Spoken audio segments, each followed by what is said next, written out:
¿qué política, de las múltiples políticas que caracterizan a los gobiernos de América Latina de hoy, tienen este rango de estabilidad? Es lo que en términos más corrientes llamaríamos políticas de Estado.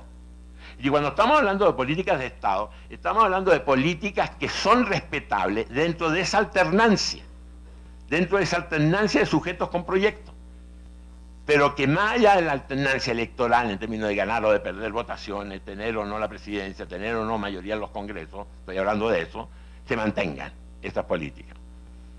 Lo que pareciera ser claro hoy, y lo digo con todas las reservas del mundo, porque es parte de la discusión, que las políticas educativas no son políticas que tengan el rango estatal. No hay políticas de ese rango. Por lo tanto, hay una variabilidad en las políticas, una inconstancia en las políticas enorme, de un gobierno a otro. Y eso es grave, porque paralelamente a eso, lo que uno comienza a constatar, y también lo digo con toda prudencia, que sí hay otras políticas que tengan el rango de Estado. Por ejemplo, las políticas monetarias, por ejemplo, las políticas financieras, por ejemplo, las políticas económicas en general, la política frente a la inversión extranjera, la política de mercado, sí están teniendo rango de Estado. Las estrategias de desarrollo, que en este momento uno puede constatar que existen en América Latina, lo digo grosso modo de nuevo, las políticas educacionales no solamente no tienen rango de Estado, sino que no tienen ninguna centralidad en las estrategias de desarrollo de los distintos gobiernos. Son políticas adjetivas, son políticas apendiculares de las políticas de crecimiento económico, de las políticas de inversión, de las políticas de creación de infraestructura en obras públicas o lo que fuere, pero no tienen ese mismo rango.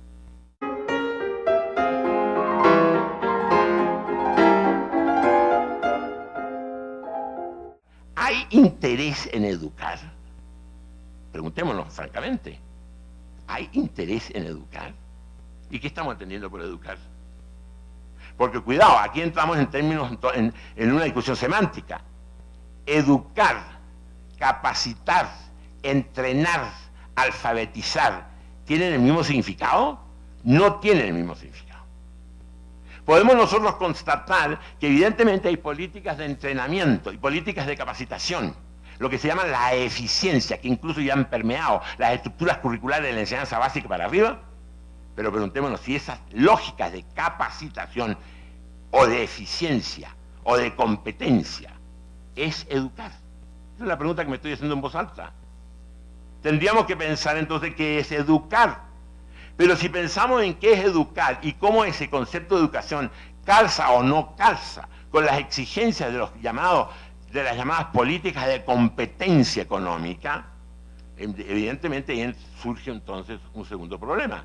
Se están cumpliendo por parte de la política educativa las metas que supuestamente están siendo exigidas por las políticas de crecimiento económico de crear capacidad de competencia de un país con otro país y de disputar vía competencia los mercados mundiales?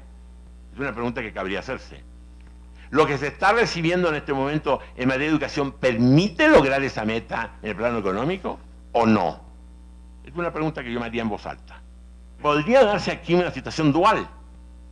Podría estarse dando cuenta, por una parte, que hay una política de desarrollo económico, de competencia, que está exigiendo una educación, pero no está teniendo respuesta por parte de la educación. Como también podría ser el caso de que hay una política educativa que está suponiendo un proyecto de desarrollo económico que tampoco se traduce. Entonces tenemos como una esquizofrenia de políticas. Es decir, políticas económicas por un lado, políticas educativas por el otro, que no se están articulando entre sí. Cuando yo le digo que uno de los problemas fundamentales es darle a la política educativa una centralidad, estoy hablando de una centralidad estratégica en términos de que no tenga un lugar apendicular o secundario con respecto a las políticas financieras, monetaristas o económicas.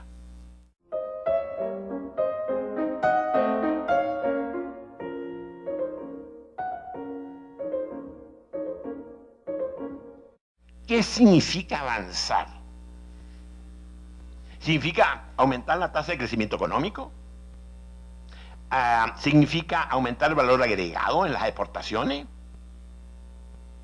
¿Es eso? Puede haber mucha gente que piense así. Y es digno de discutirse. Yo no lo estoy descalificando, pero veamos las consecuencias que eso tiene. O crecimiento es algo más que eso. Crecimiento es cultura. Crecimiento es respeto de las heterogeneidades culturales, incluso regionales. Crecimiento es la incorporación del hombre, mujer y hombre como ciudadano, no simplemente como recurso para la competencia. ¿Se está haciendo algo en ese sentido? Esa es la pregunta. Porque ese sí es una responsabilidad, no del Banco Central, pero sí de las políticas educativas. Pareciera ser que sí, pareciera ser que no. ¿Qué quiere decir esto? Que si uno lee los documentos de los gobiernos, estamos en jauja.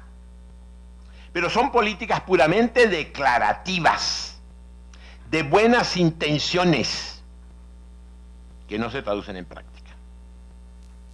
Y lo que uno puede observar es que del discurso presidencial o del discurso del ministro, en términos de optar por modelos educativos que sean complejos, que rescaten a la persona y no simplemente al recurso humano, cuando se trata de analizar esa política en términos de su traducción en práctica, que supone un problema técnico, como es el diseño de las políticas, no funcionan los diseños.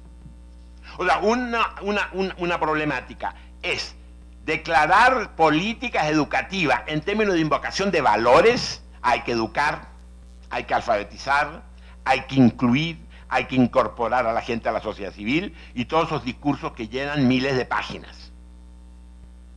Y de otra es, si esas declaraciones normativas, puramente declarativas, se traducen en práctica. Y eso supone los diseños de política. Esto no es un acto de magia. Si la política yo no soy capaz de darle el diseño adecuado para traducirla en políticas concretas, cotidianas, de todos los días, obviamente me quedo en el puro discurso.